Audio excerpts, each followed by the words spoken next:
Let's talk Michigan. Michigan Wolverines. They got a ton of talent coming to campus as the Texas Longhorns are coming to town. A huge matchup. And Steve, there's one player that we think Michigan fans need to know. That's the number one running back in the 2026 class, Javian Osborne. He's back at Michigan this weekend. Where do the Wolverines stand with Osborne? Either at or near the top of the list for Javian Osborne. He was last on campus at the end of July for the barbecue at the Big House. Now he's coming to see a game atmosphere, that environment in Ann Arbor. They were just at Texas A&M, the 12th man for the Notre Dame Texas A&M game. Now they're at Michigan, noon kickoff, the pageantry, the touch the banner, all of that at Michigan. They're excited to see Tony Alfred.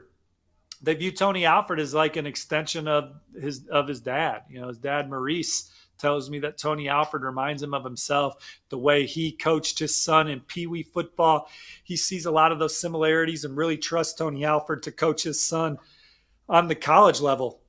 These are two of his top teams. He's going to get a chance to see them play together, play against each other in the biggest game of the weekend. Two top 10 teams in Ann Arbor. Michigan's got a great chance to sign him. They're also at or near the top of the list for Savion Hyder, another elite running back in the 2026 class. So I anticipate Michigan signing a good class. People are negative recruiting Michigan behind the scenes, Josh, telling these top prospects that they're going to get hammered with the Connor Stallion stuff and all of that. But Michigan's, they're telling these kids they're good. Working? They're I fine. mean, you're talking to the recruits as well. Is the negative recruiting against Michigan working? Well, I think that sometimes there's a little bit of hesitancy with some of these prospects, but I don't know if it'll be at the end of the day a reason why. I think they're obviously going to come on campus, see for themselves, and the Michigan coaching staff is doing a good job navigating those waters, and they got a big opportunity on Saturday to show that they're a contender again in Texas, week 2 at home. You called it negative recruiting. I've always considered negative recruiting. I'm with you. It's just recruiting, right? It's not really. I mean, it shouldn't be called negative recruiting. It's just no. It recruiting. is.